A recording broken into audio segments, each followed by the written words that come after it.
Well, Dr. Karen Skavarna is with us today.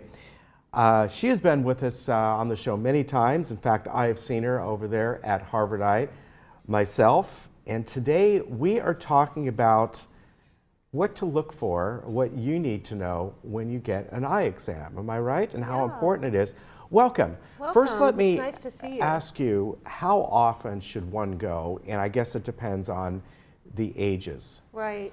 Well, you know, there's a lot of different recommendations for different ages.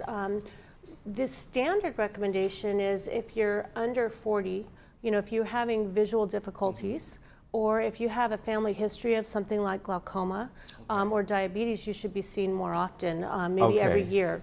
But once you hit 40, you should come in for a routine eye exam because that's the age where we start to see diseases developing most commonly. For young children, usually when they start school, about 5, we should see them. When you're an older adult, at 65, we should be seeing you annually. Okay, and you know, I mentioned to the doctor beforehand that it was kind of interesting. Both my mother-in-law, who's I think just turned 70, but also my sister, who's 52, just had cataract surgery. Right. So, you know, that 52 was a little young, but that's the importance of getting an eye exam. Right. Anytime you notice that there's something different with your eyes or your vision, that's when you should be coming in. You don't want to wait. Yeah. So let's talk about what happens. Someone comes in, eye exam, maybe they haven't been in for 3-4 years. Right. So one of the most important things to do when you come in for an eye exam is to bring in a list of your medications, any eye drops you use, any systemic medications, because sometimes systemic medications lead to ocular side effects, so we need to be checking for those things. Also, if you have a history of anything that goes on, that has gone on with your eyes, you know, if you've had surgery before, if you were 5 years old and you got hit in the eye with something, it's good for us to know because then we can check to see if there's certain things that might develop from that. It also gives us a reason for why the vision may not be correctable to 20/20 in that eye. So the other thing is when you get there, what we'll do is we check vision. So that's one of the most important things. We'll do pre-testing, and then we go into a refraction. The refraction is that thing where everyone knows, you know, which is better, 1 or 2. But the most important part of that is, one, we need to know what you need so that we can make recommendations for glasses, for contacts, whether or not you might need a surgery, that kind of thing. So it determines what the ability of the eye is. And then we also will look inside the eye. We'll look at the back of the eye for cataracts, we look for dry eye, we look for retinal problems, for glaucoma, those kind of things. So that's the bulk of an eye exam. Oftentimes you're there for an hour. It's not a quick exam, and I think that some people are surprised by that. Now, I know that the time that I went over to Harvard Eye, they put, I think it was some sort of a green dye. Am I right about that? You are right. Tell me what that does. So that green dye is fluorescein and an anesthetic. And we use that to numb the eye so we can do something called tonometry, which is a way of checking the pressure in the eye. But also that green dye is a way of diagnosing certain things. So when you have, let's say you have dry skin, and your skin, it flakes off. So when you have dry skin, it flakes off. The same thing happens in the eye. So if you're missing cells in the eye, that green dye is taken up in that area. So it gives us a good idea of whether or not a person has a dry eye. It also shows if there's some kind of a foreign body in the eye. If someone has, sometimes people will have something called herpes simplex in the eye. It picks up those type of things, the cells that are damaged. We can see that when we use the fluorescein dye. But yeah, then you can go out and you can go to a party with your black light and you can glow. Turn me into a Vulcan, right? Now, I know when I went and did that, I don't believe, no, I did not have to wear any special sunglasses afterwards. I think you folks always I wear sunglasses religiously anyway, even on a day like this, we're getting the glare from the clouds, I wear sunglasses. But why is it that sometimes people do have on those, you know, big sunglasses? Well, you mean after the exam? After the exam, you know what I'm talking about, the square kind of things, So sometimes we dilate a person at an exam. Now, you don't need to be dilated at every single eye exam, but periodically you will be dilated and you need to wear sunglasses on your way home because your pupils are very large. Sometimes people, after they have cataract surgery, they need special protection, and they wear those really big, really square sunglasses. And my son, who's a surfer, all those surfer guys think they're the coolest things in the world, so they're starting to wear them too.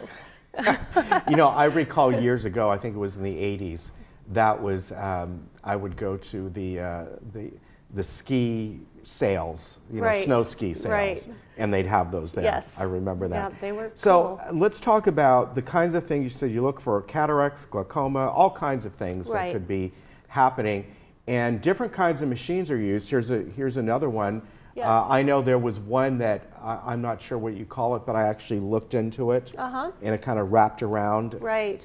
So what you were seeing up there, that's called a slit lamp, and that's Okay. something, it's called a biomicroscope, and it's a microscope that allows us to look into the eye with both eyes together, which allows us to see stereoscopically. Okay. So the one that you were talking about, where you put your eyes in it wrapped around, that's called an Optos, which is a fundus camera or a retinal camera. Okay. And what's interesting about that camera is, in the past, we used to only be able to see a very small part of the back of the eye. So think about it, if you were looking into the back of the eye or into a room through a keyhole.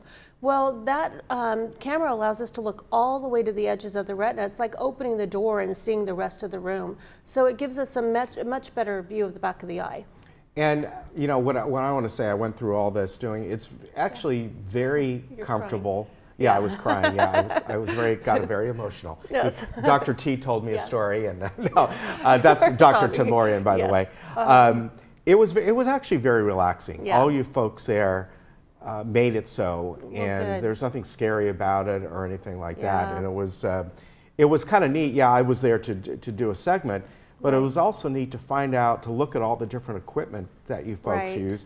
And I know it was done for me. I'm sure you do it for everyone. You explain, this is why you're doing this. This is what this apparatus does, right? You know, it's interesting because that is a good point. I think one of the most important things is that understanding what's going on with your eyes and understanding what you can do with your eyes. We always talk about the fact that our goal is that your eyes last longer than you do. Yeah, So, well, yeah. you know, you're That's true. Everyone needs to know what's going on and what they need to do as far as follow-up or as far as treatment plans. And so it's really important that people understand and that they're told that. So we spend a lot of time at Harvard Eye trying to explain what's going on. And that's our goal. I'm glad you had a good experience with that.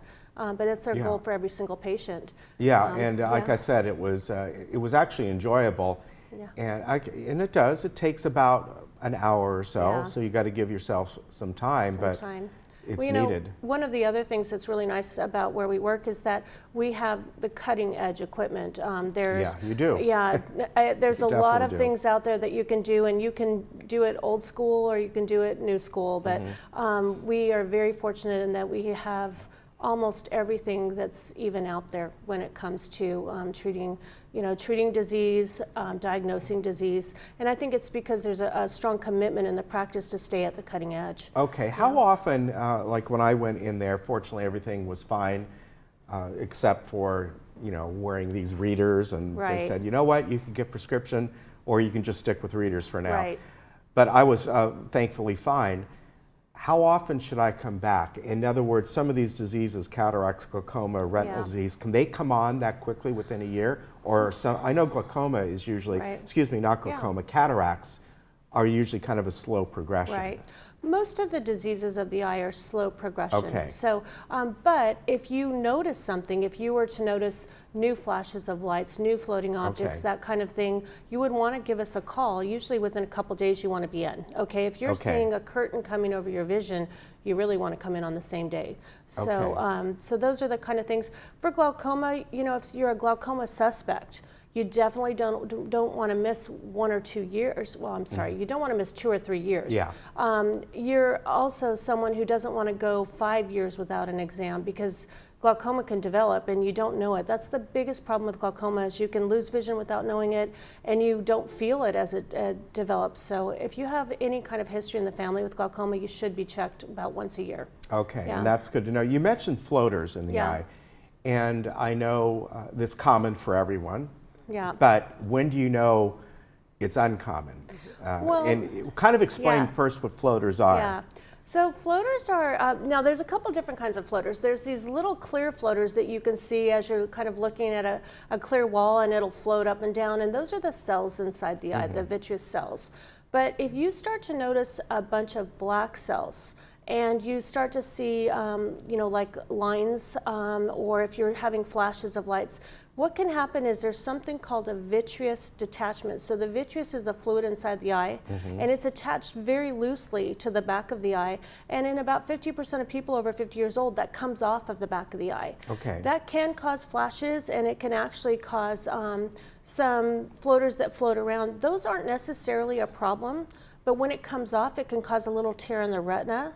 And that tear can become a detachment. So that's why you need to have that checked out. If you have a tear, it's fairly straightforward to treat. And usually it's just, you know, an office visit. If you have a detachment, that can really impact your life for weeks, if not months, if not your lifetime. So you want to check those things early. Okay, and as I said, we all get them. I mean, even years and years ago, I remember, you know, when I was 20 or something, you see it, they're just, you know, they last for a few seconds, and you're like, what is that? And I recall going to the, many, many years ago, the Science Center up in San Francisco. And the Exploratorium, and they actually had an exhibit. Like, what are these you're looking at? And it was kind of neat. They're going, oh, I'm, you know. That's a great Exploratorium. It was really neat. That's a great place, Yeah, but they had a whole thing explaining that, so that's good to know. What you also look for is dry eye, and I know that's common, right? You know, we see a lot of dry eye in our practice. So this is, hey, we found a video on my phone. So, so when you look at this picture, if you see the little dots there, that's where I was talking about how if the, you know, the cells on the cornea are missing, and that's a very painful eye right there. That needs to be rehabilitated for sure. So that's, think of a windshield and a bunch of pits on the windshield, and how you can't see through it. Well, the same thing happens with the eye. If you have an eye like that, you're not seeing very well. So there's a couple of things. One, we want you to see better. Two, we want you to feel better. And three, if this person has a cataract and wants to have cataract surgery, you have to clear this up before you can have a really good cataract surgery and get good measurements and get good vision afterwards. So there's a lot of testing that we do for dry eye. If someone has dry eye, we recommend that they come in for a dry eye evaluation. Again, we're very fortunate. We have some of the cutting edge testing when it comes to dry eye diagnostics. So I would recommend coming in for that for sure. And I understand that's something that maybe over the last year or two, that prior to getting your cataracts done, is they're looking more and more to getting that dry eye corrected beforehand, right? You know, the research is starting to show that the dry eye, if you don't have that under control, it impacts the pre-op measurements. So you have a much better outcome when you have your dry eye under control. So research is always evolving, and we have to follow what we learn. So we're learning a lot. Just quickly, what can somebody do on a daily or weekly basis to alleviate dry eye? Because here, you know, living in this area, of course, we obviously know when it's hot and dry out during the summer. But even this time of the year, people forget that this is, although we've got a little participation today, we've had cold, dry weather. You go inside, you have the dry heat inside. You can look at your plants in the windowsill, and they're starving for water, and yet it's raining outside. They're all dead. You know, I think that, first of all, if you don't have a problem, for the most part, you don't have to do a whole lot. But over-the-counter artificial tears are nice. A lot of times we can have, we can use a gel tear at bedtime. That's always really a great way to go. Humidifiers are great. If you're really having trouble, that's a simple way to take care of things. People who work on a computer tend to stare, and I've found that people who use desktop humidifiers are great. So you can give that a try too. That's a good idea. Really beneficial. Any special glasses someone should wear? You know, for computers. I remember years ago when you had the old CRT displays, they recommended. I don't know if now, you know, they're totally different displays. Well, we are recommending, we call it blue light technology, but it's something that cuts the low lights that are coming, the low light wavelengths of light that are coming off of computers. They're very beneficial. They really just relax your eyes. They're cutting that short wavelength of light that we don't know whether or not it's causing macular damage. So, you know, with these young kids that have been using these phones for a long time, we're keeping an eye on that research too. Are those over-the-counter type glasses or prescription? My understanding is you can get some online, but also if you're going to be getting a pair of glasses or computer glasses, then you can put it into that the lens. Oh, you can? Yeah, you can have it. Now, do you notice if I'm wearing them like right now, would I see a blue, or actually no, it would be the opposite, Yeah, right? a little bit of yellow. Yeah. Yeah, and it does kind of impact the color. Okay. The color vision perception, yes. Well, I remember years ago you used to see that infomercial for those blue light sunglasses, and I don't know if those work or not, but yeah. Well, you know, they do sharpen things up. Yeah. Yeah, they do. Yeah, but everything looks a little yellowish. Right. Well, it's important to get your eyes examined, as the doctor just said, and as you get older, have that done on a much more regular basis. Certainly if there's a history, whether a history for you've had problems in the past, or eye damage, or maybe it's within your family. Right, absolutely. All right, thank you very much. Yeah, my pleasure. Always good to see you. Say hi to everyone over there at Harvard Eye. I will, yeah. All right, thank we'll you. see you next time. Okay. We'll be right back.